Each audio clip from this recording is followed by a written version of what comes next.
Até agora eu não falei de gênero. Eu posso estar fazendo uma história sobre, sei lá, máfia. Então a força policial está em menor quantidade, a máfia é maior. Sim. Eu posso estar fazendo uma história sobre uma ópera espacial. Eu posso estar fazendo sobre heróis. Às vezes um universo onde os heróis estão em menor número, os vilões são maiores, né? Então eu não dei gênero, eu só dei uma mensagem. Como o Tolkien decidiu fazer isso? Com a Terra-média. Então existe um mundo que vive com raças diferentes, em certa forma, harmonia. Sim. E existe um mal que está crescente, gigante, e está vindo tomar toda essa harmonia que existe na Terra-média. Então ele definiu que seria uma fantasia medieval aí, né? E aí você define o seu gênero. Pode ser a mesma mensagem, se tratando de outro gênero. Tá? Então mais ou menos é isso que você tem que passar para a sua história. Tá? Então vamos lá. Aí depois que ele definiu esse conflito de história, ele define o conflito dos protagonistas. Isso. Né? Quando eu falo protagonistas é porque em Tolkien existe essa ideia de que existem dois núcleos, né? O do Frodo e o do Aragorn. Então eles consideram esses dois como pessoas que movem a trama principalmente. No caso do Frodo todo mundo sabe, né? O cara tá com o anel do poder, e ele tem que destruir o anel lá na Montanha da Perdição, mas durante toda a história o anel vai ficar tentando Exatamente. corromper ele. Então aí tem o nosso conflito interno, né? Isso. É o conflito onde o Frodo vai ficar matutando se ele vai conseguir, o anel falando, ó, você pode ter poder e tal.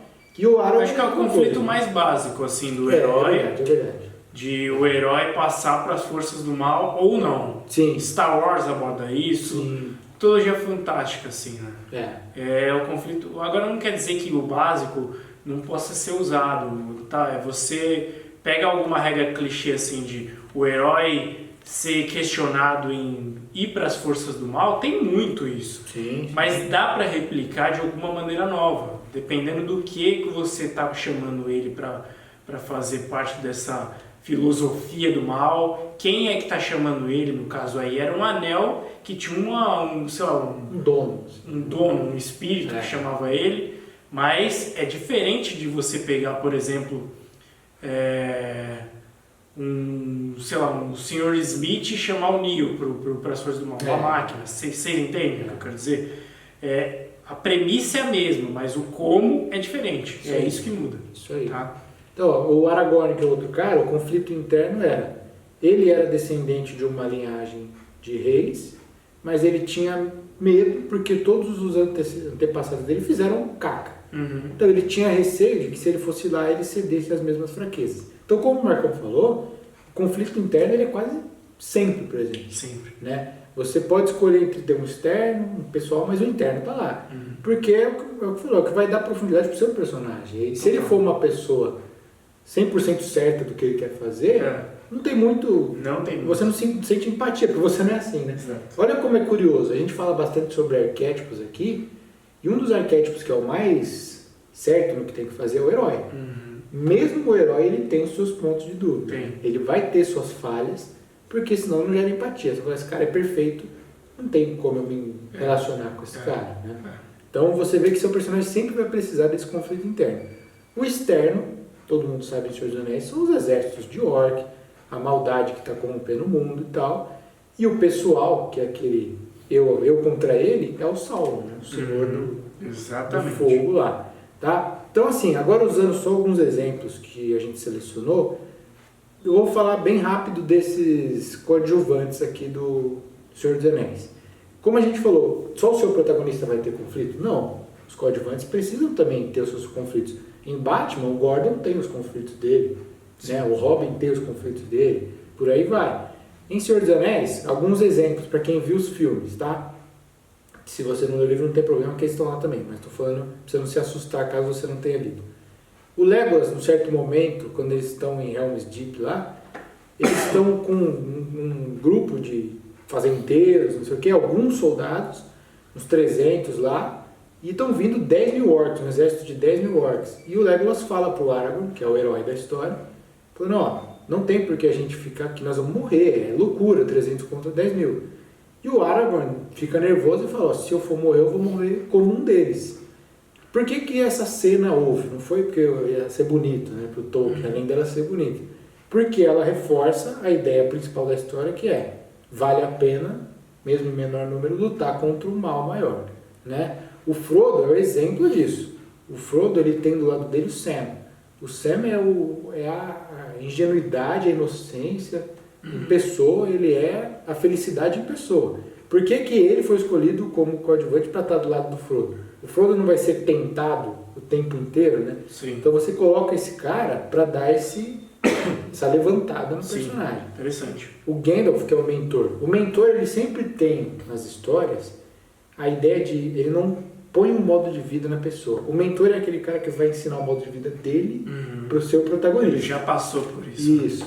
Então você vê o Gandalf, ele nunca fala para o Frodo como ele deve agir, ele fala como ele encara aquele momento e o Frodo age como ele achar melhor. Tem uma cena que é perfeita para exemplificar isso, que é o Frodo vendo o Sméagol tá ali, e ele fala pro Gandalf que o Bilbo, tio dele, né, deveria ter matado o Sméagol quando teve a chance, mas não matou porque teve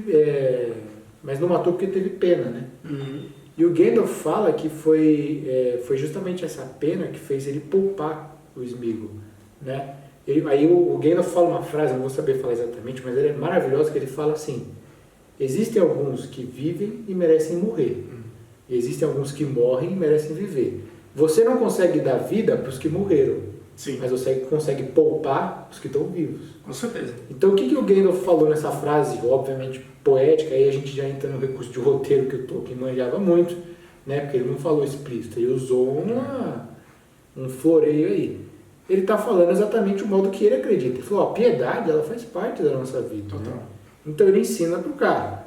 E aí vão ter vários outros exemplos, senão eu vou ficar me alongando aqui a franquia inteira de Senhor dos Anéis, mas todo personagem de Senhor dos Anéis tem um conflito interno que ele passa, pelo menos um conflito interno que ele passa ali, e ele ajuda a mover a trama para frente. E isso que o Roger está falando seria um arco dramatúrgico de cada personagem, tá? Sim. Você tem a trama principal, que é o protagonista, que no caso é o Frodo, posso dizer que talvez a maior, e o Aragorn também, talvez, Sim. mas principalmente quem move realmente a trama do protagonista central é o Frodo. Sim. E aí você tem as subtramas, que são o quê? As tramas que preenchem a história sem encher a nossa maravilhosa linguiça na história, mas são as tramas que fazem sentido estar na história e que você ocupa as lacunas da história, porque senão o filme vai ficar absolutamente cansativo, 4 horas de Frodo do início ao fim, e você tem a jornada principal do Frodo como protagonista, do ponto A, do condado, ao ponto B, a destruição do anel, e as subtramas é que vão pautar o preenchimento do filme, e elas também têm propósitos. Então o anão e o Legolas queriam alguma coisa, Sim, tinha uma quest de um, aí tinha o Aragorn que é a quest dele, né? As funções de cada um. Cada um quer uma coisa, cada um tem algum conflito interno, pessoal, extrapessoal, e aí você vai desenhando a tua estrutura de roteiro. É assim que funciona para essas grandes sagas, né? Isso aí, a gente vê, você falou,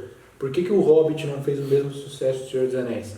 Ele tinha um conflito pessoal, tinha interno e externo, mas as subtramas não convenciam. Não convenciam. Né? Você não ficava empático do mesmo jeito que você ficou. Aí acabou fazendo com aquela sensação de encher linguiça. No terceiro filme, é totalmente sem pé nem cabeça, uma guerra que praticamente veio assim, inesperada, não foi construída, e você não tem empatia com o que está acontecendo. Você começa a falar, eu estou vendo uma cena que não está mudando nada na história. Sim. Né? E aí que você vê que é o erro da roteirização. Você fala, estou vendo uma coisa que não vai acrescentar em nada, está só enchendo linguiça. Com certeza, com certeza.